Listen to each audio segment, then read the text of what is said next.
Assalamualaikum warahmatullahi wabarakatuh. Waalaikumsalam warahmatullahi wabarakatuh. Sebelumnya mungkin saya perkenalkan diri saya dulu ya Bu ya. Perkenalkan nama saya Wildan Mawariski dan teman saya Obey Immanuel Putra Prabowo. Kami berdua dari Politeknik Negeri Jakarta Bu. Yang kebetulan kampus kami ini di luar kampus utama, yaitu di Kabupaten Demak Bu. Adapun tujuan kami ke sini untuk mengumpulkan data Bu, perihal tentang pendidikan Pancasila di lingkungan masyarakat. Kebetulan kami mengambil tema di sekolah SMP. Kalau boleh saya tahu, saya sedang berbicara dengan siapa aja Bu? Saya guru BK di kelas 8. Di sini ada saya Bu Sulistiani, bisa dipanggil Bu Sulis boleh. Sedangkan ada Bu Rifkoh selaku guru Pendidikan Pancasila. Iya. Kalau Masnya? Nama saya Gesit Hananto Nugroho. Saya dari kelas 8I dan kebetulan saya juga ketua OSIS di SMP 1 Teguani. Oke. Kalau Mbaknya? Jadi saya Nasita Alia Priantoro dari kelas 8A. Di kepengurusan OSIS saya menjabat sebagai bendahara santri. Kalau saya Nabila Azza Syafira, saya dari kelas 8A juga, selaku sekretaris 1 di OSIS. Masnya? Halo, nama saya Naufala Adin dari kelas 8A. Di pengurus OSIS saya menjadi sekretaris 2. Oke, terima kasih. Mungkin wawancara ini kita buat santai aja ya Bu ya, nggak usah terlalu tegang. Saya minta izin untuk mendokumentasi, nggak apa-apa ya Bu? Oh iya, apa-apa. Mungkin kita langsung masuk ke pertanyaan pertama dulu untuk siswa-siswi dulu mungkin ya Bu? Oh iya. Untuk Mas Gesit dulu, kita masuk tentang etika dan moral ya Pak, ya Mas ya. Menurut kamu apa sih arti jadi anak yang sopan? Menurut saya kalau menjadi anak yang sopan itu menjadi anak yang patuh, menjadi anak yang suka berbuat baik dan menghargai sesama. Sudah pernah dilakukan belum Pernah. di kehidupan nyatanya? Nah, Kalau kakaknya? Menurut saya menjadi anak yang sopan itu memiliki tingkah laku yang baik dan memiliki tata krama yang baik, apalagi terhadap orang yang lebih tua. Juga menghargai sesama. Tapi kakaknya udah mau implementasikan di kehidupan nyatanya? Sudah. Kalau kakak? Kalau menurut saya itu sebagai anak yang baik, itu berperilaku sopan kepada sesama manusia ataupun yang lebih tua. Kalau yang lebih tua itu saling menghormati, kalau yang lebih muda kita saling menyayangi. Kalau Masnya? Kalau saya berperilaku sopan itu berperilaku yang baik, sesama manusia, terus beretika kepada seseorang yang lebih tua. Oke, terima kasih. Tapi udah dilakukan semua ya? Pertanyaan kedua, kamu biasanya bersikap gimana ke guru dan teman di sekolah? kalau ke guru ya saya mencoba lebih bertata krama dengan mungkin berbahasa Jawa halus dan mengobrol dengan menggunakan etika. Kalau ke teman yang sepantaran umurnya itu ya biasa. Oh ya, halo bro. Tapi pernah berkata kasar atau apa gitu nggak? Pernah sekali. Iya, sekali 2 kali lah. Kalau Mbak? Kalau untuk ke guru pastinya kita harus patuh ya. Terus menghormati guru juga, memakai bahasa yang sopan. Kalau untuk ke teman kita memakai bahasa yang santai-santai. Tapi sama? Ya, jawabannya hampir sama. Kita kan sebagai siswa harus menghargai dan menghormati guru selaku dia orang tua kedua ya dari kita. Kalau untuk teman yang sepantara ya santai-santai aja, ngobrol biasa. Saya menghormati guru, terus kalau guru sedang menjelaskan didengarkan dengan baik agar bisa paham. ya. Kalau untuk ibu guru gimana Bu melihatnya? Sudah baik atau belum? Untuk ini sebenarnya pendidikan sopan santun itu sudah masuk dalam pembelajaran, yaitu dalam pendidikan Pancasila kelas 7 itu ada materi tentang norma, dan itu biasanya ada 4 norma: kesopanan, kesusilaan, hukum, dan agama. Di situ anak-anak sudah diajarkan bagaimana mereka bersikap. Untuk kelas 8 ini di SMP Negeri 1 Tekono, alhamdulillah anaknya itu baik-baik, sopan santun, dan tidak pernah melakukan perbuatan yang menyakiti Bapak Ibu guru. Oke, itu sudah baik semua ya Bu. Iya. Untuk pertanyaan terakhir di etika dan moral, siapa orang yang kamu anggap punya sikap baik yang ingin kamu tiru? Ada nggak tokoh siapapun gitu yang ingin kamu tiru?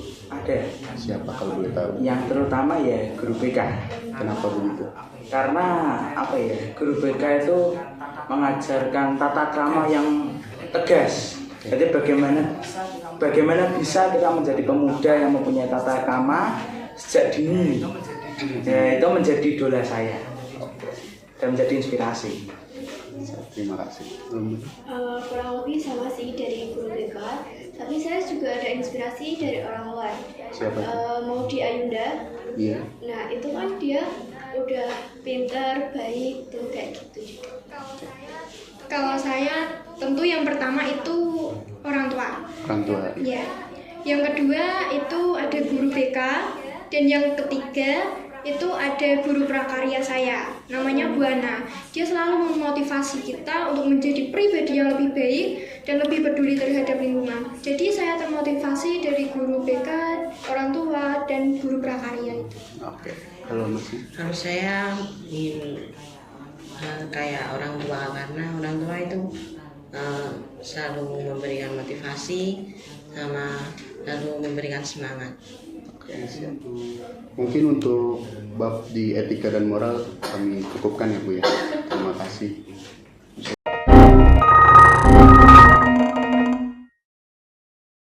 Santai aja, soalnya ini berhubungan dengan mental kita semua. Untuk Mas Gesit, saya juga ingin bertanya, pernahkah enggak kamu merasa capek banget atau stres karena sekolah? Pernah. Oke, itu pernah. Karena apa gitu?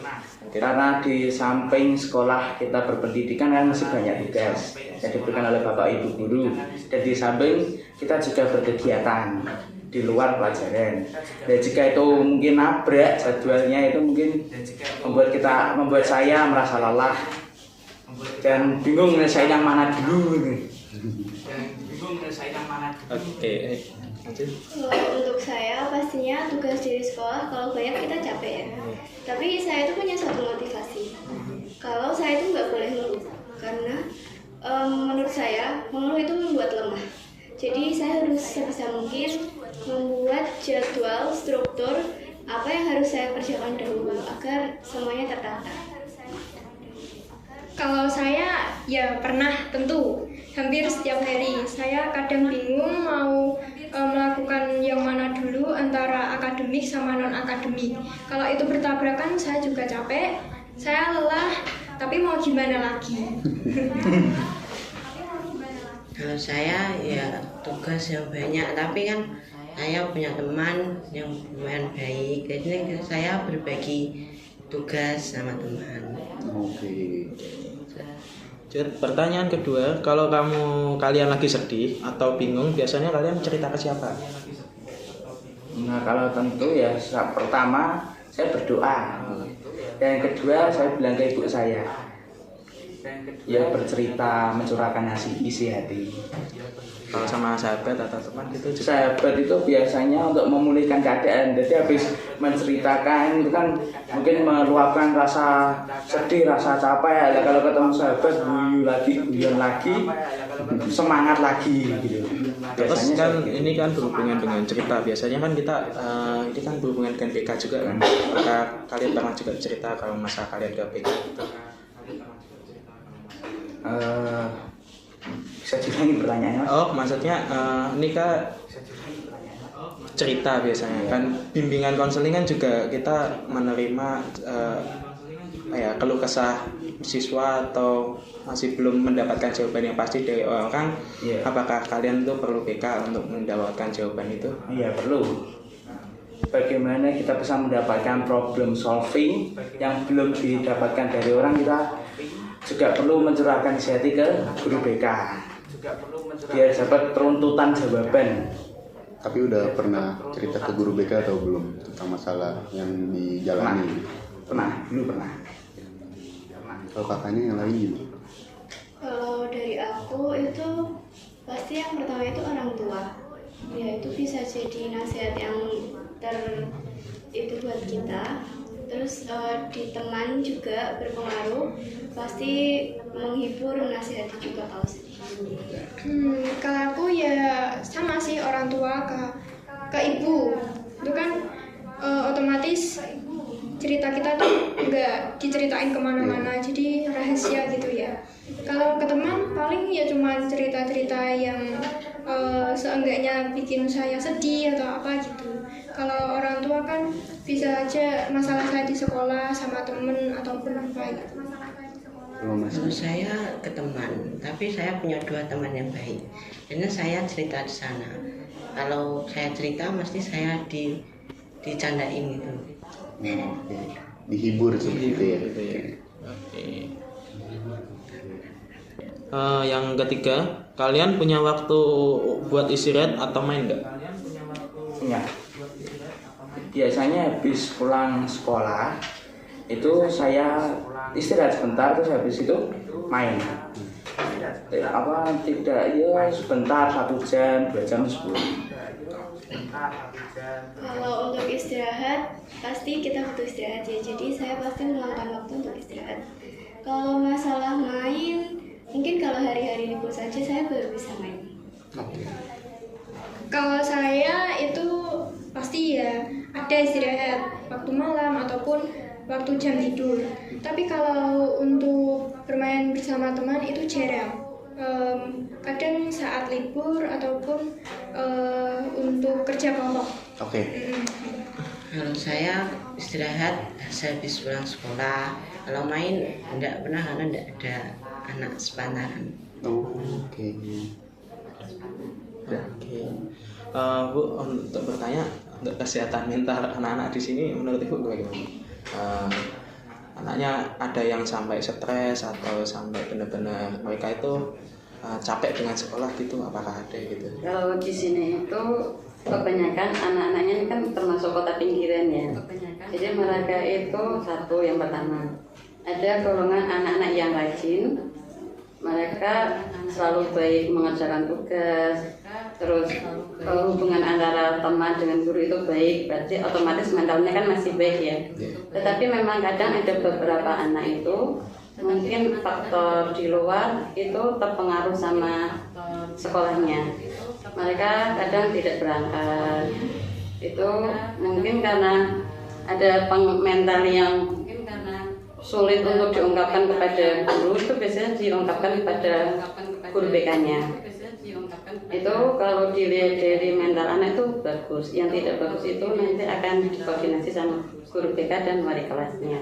Lalu mendapatkan permasalahannya itu dia akan mendapatkan seperti solusi agar dia itu mentalnya kembali lagi dan bisa belajar dengan baik lagi.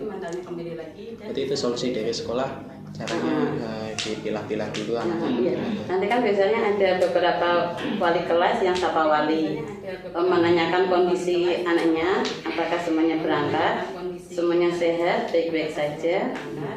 Tetapi kadang beberapa ada anak itu yang curhat kepada gurunya. Sebagai wali kelas memberikan arahan yang baik.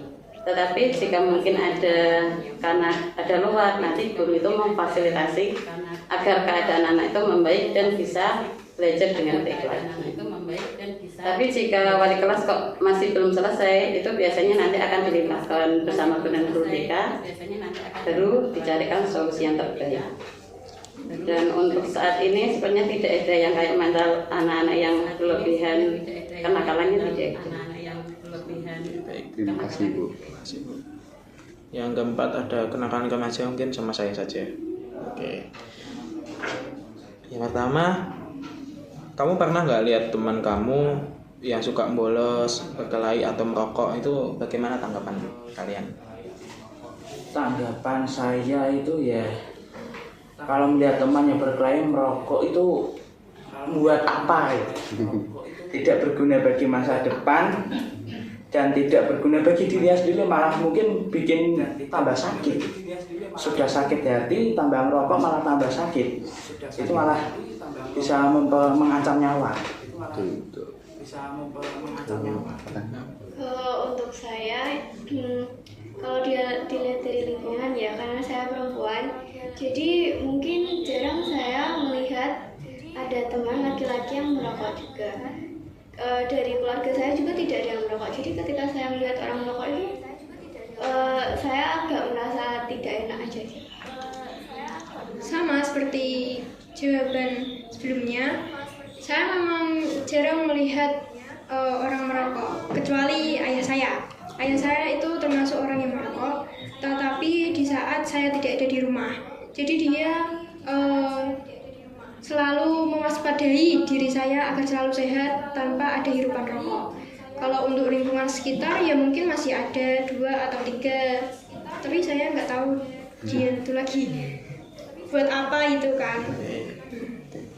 Kalau saya teman ada yang ngerokok depan saya ada, terus biasanya ditawarin, tapi saya bilang ini enggak nanti sakit malahan baru saya rusak. Berarti memang tidak ada yang ngerokok di sini. Iya, sama nolak gitu ya. Menurut kalian mengapa anak-anak bisa nakal? Yang menurut saya itu satu karena pengaruh lingkungan. Dan yang kedua mungkin ya kemungkinan besar itu kurang diawasi orang tua. Nanti kan mereka bertindak seenaknya sendiri, mungkin yang orang tuanya yang merantau sampai jauh kan itu jarang diawasi. Itu mungkin mereka bergaul, salah bergaul, tidak ada yang memberitahu, memberi nasihat dan sampai mengikuti arus yang salah. Kalau untuk saya ya alasan mereka bisa terbawa arus yang buruk seperti itu mungkin bisa karena faktor keluarga nih. Misal ada anak yang broken home, dia nggak tahu mau arahnya kemana, jadi dia bisa melampiaskan ke situ. Kalau menurut saya ya karena faktor lingkungan, bisa saja dia berkumpul dengan orang yang tidak baik sehingga dia juga ikut terbawa arus itu. Kalau saya sama faktor keluarga, karena tidak ada yang ngawasin jadinya ke bawah gitu penanganannya. Faktor pengawasan orang tua juga berperan penting ya. Oke, upaya kalian supaya teman-teman kalian tidak mengikuti hal yang negatif itu bagaimana? Kalau saya ya dengan mungkin memberi nasihat, dengan diselani guyon, ya biar mereka tidak terjerat kenakalan yang begitu besar. Untuk menasihati saya itu, saya pasti harus memunculkan motivasi yang besar. Semisal saya bilang ada seseorang, ada tokoh yang luar biasa sekali karena dia itu positif. Jadi kita kalau mau jadi seperti itu, kita tidak boleh terbawa ke arus yang buruk. Kalau menurut saya itu kembali ke mereka ya. Kalau dia dinasehati kok, tapi dia tidak menggubris gitu, ya udah dia langsung ya terbawa arus lagi, malah lebih parah. Oke. Kalau saya menasihati tapi dengan cara yang baik, tidak yang santai gitu loh, biar tidak kesinggung. Oke. Tetap dinasihati tapi. Iya. Ini pertanyaan tema yang terakhir, satu aja. Kalian pernah nggak sih harus ngikutin tren atau istilahnya kalau zaman sekarang FOMO gitu biar terlihat keren gitu? Apa kalian pernah gitu? Kalau pernah sih enggak ya mas, karena ya menurut saya ngikutin tren FOMO itu buat apa? Tidak ada hal yang mendidik. Kalau untuk saya tren itu saya pilih ya. Jadi kalau memang trennya baik, misal nih ada tren, ada video menunjukkan dia tuh punya banyak prestasi, kan pasti saya pengen FOMO gitu ya. Jadi harus dipilah-pilah. Saya juga sama kayak gini. Kalau sama temen mungkin ya kayak foto bareng, apa bikin yang lagi tren kan Velocity itu kan. Nah itu saya juga ikut. Selagi itu nggak terpengaruh ke hal negatif, saya nggak apa-apa. Kalau saya ya enggak gitu, karena teman-teman kan banyak cowok gitu, terus dia bilang kalau mau ikutin FOMO gitu. Oh, jadi di kata-katai FOMO gitu ya? Oke, itu belum. Mungkin untuk yang siswa-siswa kita cukupkan dulu ya Bu ya. Istirahat dulu. Ibu guru, kami ada beberapa pertanyaan Bu. Kita menyangkut etika dan moral lagi Bu.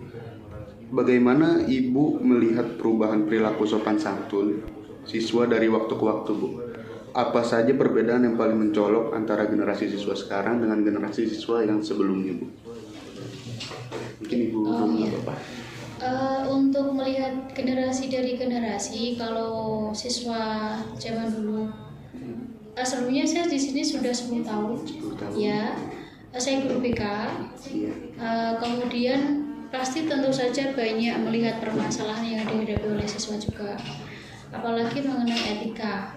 Itu kalau siswa yang zaman dulu itu biasanya lebih tahu dan lebih paham mengenai cara bagaimana memperlakukan orang yang sudah dewasa, orang yang usianya lebih dari mereka. Itu unggah-ungguhnya masih ada, sopan santunnya lebih bagus. Kalau anak sekarang memang masih bagus, tapi perlu adanya ekstra dari Bapak Ibu guru untuk mengingatkan. Gitu. Kalau zaman dulu masih udah paham sendirilah bagaimana caranya, kalau misalkan ketemu orang tua harus salim dulu dan sebagainya kayak gitu. Tapi kalau anak zaman sekarang harus perlu adanya lebih lagi apa ya, kayak dikasih tahu dulu gitu loh. Harus dikasih tahu terlebih dahulu ya. Kalau ketemu Bapak Ibu guru itu walaupun tidak ngajar kamu, itu harusnya kamu tetap salam, tetap seperti itu, walaupun butuh pengarahan lebih dari anak zaman dulu. Beda ini. Kalau Gen Z memang agak susah. Iya. Kalau tapi tetap masih dalam pengarahan yang bagus, anak-anak pasti juga bisa. Hanya perlu pengarahan lebih saja dan kesabaran dari Bapak Ibu guru. Gitu. Kalau menurut saya di sini dari sejak tahun 2018 perubahannya itu terjadi setelah corona. Dulu sebelum COVID tahun 18 sampai tahun 2020 itu di sini sangat baik. Bahkan tidak ada anak-anak itu yang berani bersuara dengan keras, berkata dengan keras itu tidak ada. Terus dari perilaku seperti kerapian, dulu itu anaknya tuh rapi semua. Tidak ada yang tidak memakai hasduk. Terus tidak ada yang tidak memakai topi saat upacara. Kedisiplinnya itu bagus. Tetapi setelah corona, maaf ya, setelah tahun 2021 itu kan pembelajarannya daring. Anak-anak banyak yang di rumah. Tetapi saat sudah aktif kembali, anak-anak itu berubah dari tahun 2020 sampai 2021 itu berbeda sekali. Itu biasanya anak-anak itu sudah dengan guru itu kayak seperti temannya sendiri. Berbicaranya itu seperti menggoda. Kalau dulu kan sopan, mereka datang tuh salim. Sekarang tuh enggak, menyapanya itu tapi dengan gaya orang kota seperti itu. Ya, jadi saya sebagai guru harus selalu mengingatkan jika mereka seakan-akan menganggap guru itu temannya itu bagus, tapi saat berbicara itu suaranya itu bahkan kadang lebih tinggi. Itu sebagai guru harus selalu mengingatkan. Berarti ada penurunan yang cukup drastis ya Bu? Iya. Oke. Mungkin untuk pertanyaan kedua Bu, menurut Ibu faktor apa saja yang paling mempengaruhi sikap etika dan moral siswa? Apakah media sosial dan teknologi juga berpengaruh? Kalau menurut saya yang pertama itu faktor handphone mungkin. Karena sekarang itu banyak anak-anak yang lebih condong tuh nonton YouTube yang kurang baik untuk ditonton, seperti ucapan yang sangat keras, ucapan kata-kata yang tidak baik. terus tingkah-tingkah laku euforia FOMO-nya itu terkadang yang di YouTube itu malah dilakukan anak zaman sekarang. Ditiru ya Bu? Ditiru, tetapi ditirunya itu mereka tidak bisa memilih mana yang baik dan mana yang buruk. Kalau menurut saya hampir sama. Yang pertama pasti itu gadget. Ya, gadget itu pasti mempengaruhi sangat besar, apalagi tadi yang sudah disampaikan oleh Bu Rifo sejak COVID ya. Nah itu anak-anak kan memang yang tadinya tidak pegang HP itu secara ya terpaksa harus dikasih HP. Karena apa ya, untuk daring, pembelajaran jarak jauh, Zoom, kemudian Google Meet kayak gitu kan. Jadi anak yang seharusnya dia memang enggak suka HP atau lebih senang main sama temennya atau bagaimana, anak-anak zaman usia SMP kan seharusnya memang kalau dulu tuh belum pegang HP semua kan. Nah sejak COVID itu anak-anak pegang HP, jadi menurut saya mereka menganggap hal itu sebagai hal yang wah gitu. Jadi hal yang tidak biasa kemudian diberikan itu pasti akan membuat anak itu senang dan lupa dengan kegiatan lainnya. Dan gadget, terutama explore-nya di gadget itu game. Ya, itu sangat mempengaruhi game, apalagi di game itu biasanya bahasa yang digunakan kurang bagus. Nah itu sampai terbawa ke sekolah juga kalau dia bicara sama temennya. Tapi tidak semua, maksudnya yang suka game kan tidak semua ya. Itu yang sampai maniak game loh maksudnya. Yang maniak game kan nggak banyak, maksudnya nggak semua atau tidak banyak dari satu kelas atau beberapa kelas. Tapi itu sangat terpengaruh dengan gaya bahasa seperti yang disampaikan oleh Bu Rifo tadi. Dari tontonan itu gaya bahasa mereka juga berbeda. Itu yang pertama gadget.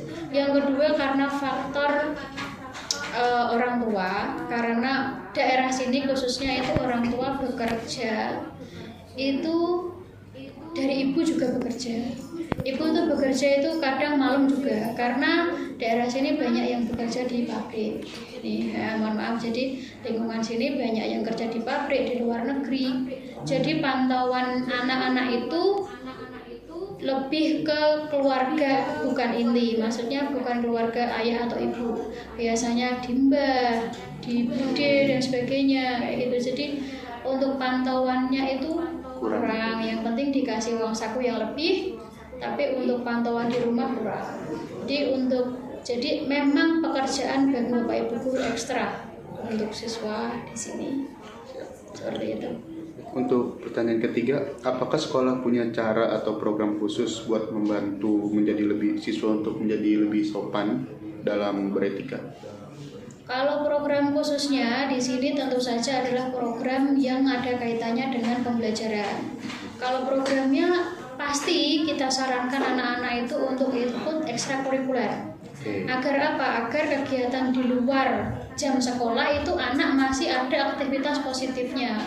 Tidak main, kemudian ikut trek-trekan, ikut apa, kayak gitu kan. Nah itu kita sarankan atau kita arahkan pulang sekolah ikut kegiatan ekstrakurikuler. Kemudian untuk secara program dari segi sopan santun dan etika ya, kalau di sini guru BK itu masuk 1 minggu 1 kali di setiap kelas ada bimbingan klasikal kan. Masnya dari BK ya? Apa? Dari BK? Saya? Dari jurusan BK atau? Saya teknik mesin. Oh, teknik mesin. Baik, kalau dari BK di sini tentu saja programnya dari sekolah bagus ya. Ada BK masuk kelas gitu. Jadi ada dikasih jam masuk kelas. Jadi sebelum anak-anak itu melakukan hal-hal yang di luar ekspektasi yang maksudnya kurang bagus, itu kita ada pencegahan, ada preventif dulu, ada materi yang berkaitan dengan hal-hal yang sedang booming misalkan, atau game online lah, kita kasih materi cara mengatasi kecanduan game online dan sebagainya. Itu ada materi khusus dari bimbingan konseling, itu memberikan materi di klasikal. Jadi kayak guru biasanya ngajar, namun kita materinya bebas, maksudnya tidak ada kalau mata pelajaran kan pasti ada mata pelajarannya ya. Kalau BK itu sudah terstruktur materinya. Namun ketika ada hal-hal yang perlu disampaikan urgent ya sudah materinya itu gitu. Jadi setiap kelas ada guru BK-nya masing-masing dan itu masuk kelas. Kemudian ada juga bimbingan kelompok, bimbingan individu seperti itu. Jadi untuk mengatasi anak-anak yang tidak biasa dari temannya itu tercover semuanya. Misalkan terlambatnya kenapa? Terlambatnya itu karena mungkin nunggu dulu teman-temannya atau susah bangun dan sebagainya, itu kita adakan bimbingan kelompok seperti itu. Jadi yang pertama ada ekstrakurikuler yang bisa menyediakan atau wadah bagi anak-anak yang ingin memiliki aktivitas lebih tapi masih positif, itu di lingkungan sekolah kita sediakan itu ekstrakurikuler. Kemudian juga ada guru BK yang memang ada preventifnya, yaitu bimbingan klasikal berada di kelas, memberikan materi-materi dan sebagainya itu. Tapi untuk bagaimana Ibu menanggapi untuk anak-anak yang kan kadang ada anak-anak yang tidak berani ke guru BK atau malu gitu Bu? Oh gitu. Kalau dari sekolah kita itu ada tim pengaduan, ada kotak layanan pengaduan seperti itu. Jadi kalau misalkan tidak berani langsung kepada guru BK, bisa WA, bisa ke pusat pengaduan layanan, itu timnya dari BK juga itu. Kemudian bisa juga masukkan surat pengaduan atau sebagainya. Pada dasarnya anak-anak itu sebenarnya mereka pasti banyak permasalahan yang ada di dalam dirinya.